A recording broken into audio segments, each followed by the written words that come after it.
오늘은 지난 시간에 예고해드렸던 스마트폰 중독에 대해 함께 나눠보려고 해요. 내용을 준비하다 보니 문제점과 해결 방안의 차이가 있어서 영유아 편과 아동 청소년 편으로 나누어서 말씀드리도록 할게요. 오늘은 먼저 영유아 편부터 나누도록 할게요. 사이버 옹알이라는 말 들어보셨나요? 유튜브 검색창에 의미 없는 자음과 모음을 무작위로 쳐보면 이렇게 아이들이 보는 영상들이 검색되는 것을 볼 수 있어요. 어린 영유아들이 핸드폰을 사용하게 되면서 생긴 신조어라고 볼 수 있겠죠.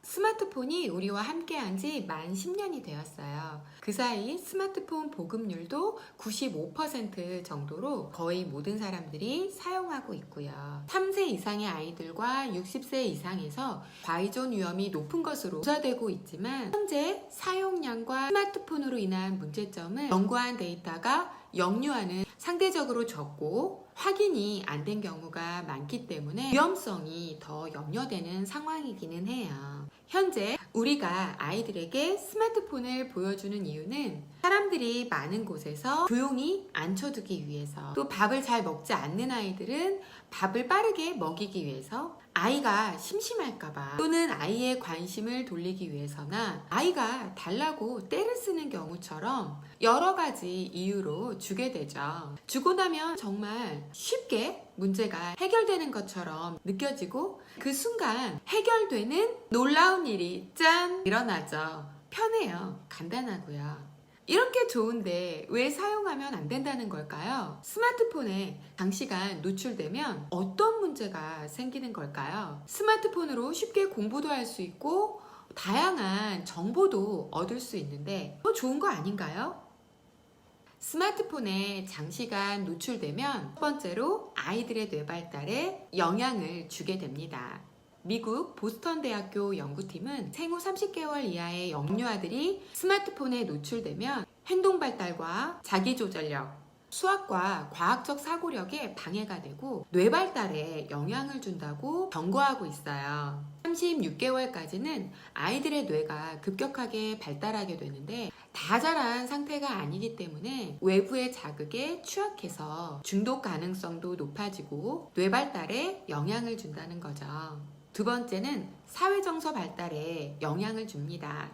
특히 4세에서 7세의 아동들은 우뇌가 발달하는 시기인데 스마트폰의 일방적이고 반복적인 자극이 좌뇌만 자극해서 상대적으로 우뇌의 기능을 떨어뜨리게 해요. 좌뇌와 우뇌가 고르게 발달하지 못하고 균형이 깨지면서 정보 처리 능력에 문제가 발생하게 되는 거죠.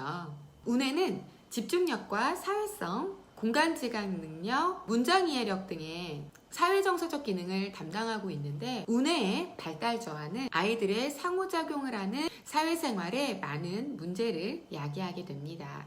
또 수면장애를 유발하게 돼요. 노르웨이의 베르겐데 연구진의 조사 결과에 따르면 아이들이 스마트폰에 4시간 이상 노출될 경우 후두엽 발달을 지연시키고 화면에 밝은 빛인 블루라이트가 수면을 유도하는 멜라토닌 분비를 억제시켜서 잠의 질이 떨어지고 숙면에 방해가 된다고 보고하고 있어요. 잠이 보약인데 그로 인해서 성장 지연과 집중력 저하, 예민함과 피로감까지 연결될 수 있어서 꼭 체크해야 할 사항이 되겠죠. 네 번째로 신체 성장 발달에 영향을 줍니다. 스마트폰에 익숙해진 아이들은 주로 앉아서 조작하기 때문에 뛰거나 움직이는 활동에 소극적일 수밖에 없어요. 이로 인해 대근육 발달에 영향을 미쳐서 신체 발달 지연과 운동 발달 저하 등이 나타나게 됩니다. 또 손 전체를 다양하게 사용해서 놀이나 활동을 함으로써 소근육을 발달시키는데 소근육이 더디게 발달하게 되면서 다양한 신체 성장 발달에 영향을 주게 됩니다. 그 외에도 일방적인 자극으로 언어 발달을 지연시키고 학습장애 등의 다양한 문제를 야기하고 있어요. 그럼 이런 문제점을 해결하는 방법에는 어떤 것들이 있을까요? 첫 번째로 사용 시간을 정하는 겁니다.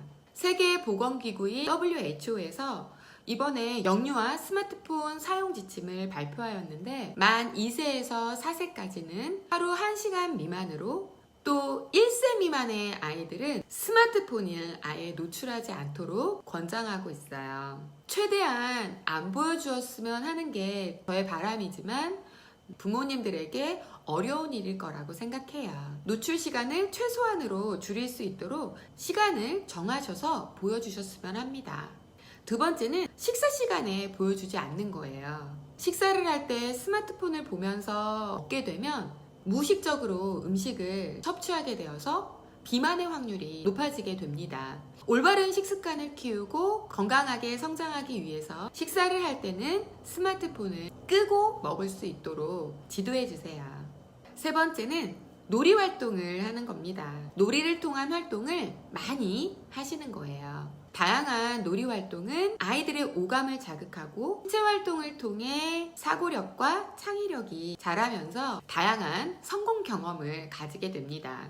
아이들이 성장하는데 가장 중요한 요소가 되겠죠. 대근육을 발달시키는 바깥놀이뿐만 아니라 소근육을 발달시키는 종이접기, 퍼즐, 쌓기놀이, 실뜨기, 가위질, 젓가락 놀이 같은 다양한 주위의 환경과 사물을 이용한 놀이들을 활용해 보시기를 바랍니다.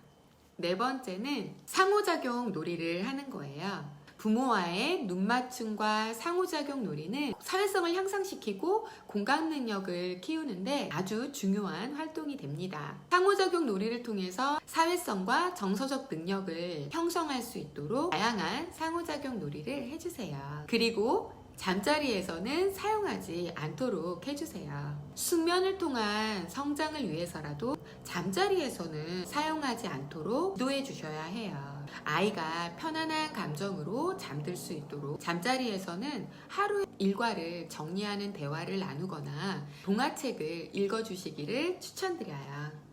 결국엔 해결 방안은 함께 놀아주는 거죠.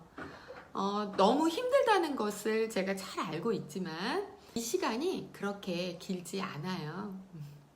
이 기간 동안 아이들과 우리 부모님들이 많이 놀아주셨으면 합니다. 우리 아이들은 태어나면서부터 전자기기와 디지털 세상에서 살아가는 세대로 우리 세대와는 분명 다른 세상의 아이들이에요. 하지만 알고 주는 것과 모르고 주는 것은 다르기 때문에 우리 부모님들이 꼭 체크하셔야 할 사항이라고 생각해요. 이번 한 주는 스마트폰을 내려놓고 아이와 함께 다양한 놀이 활동을 통해 상호작용의 즐거움을 경험하시는 소중한 시간들이 되시기를 바랍니다. 다음 시간에는 아동청소년 스마트폰 전쟁에 대해서 함께 나눠보도록 할게요. 행복한 한 주 되시고 다음 시간에 또 만나요. 감사합니다.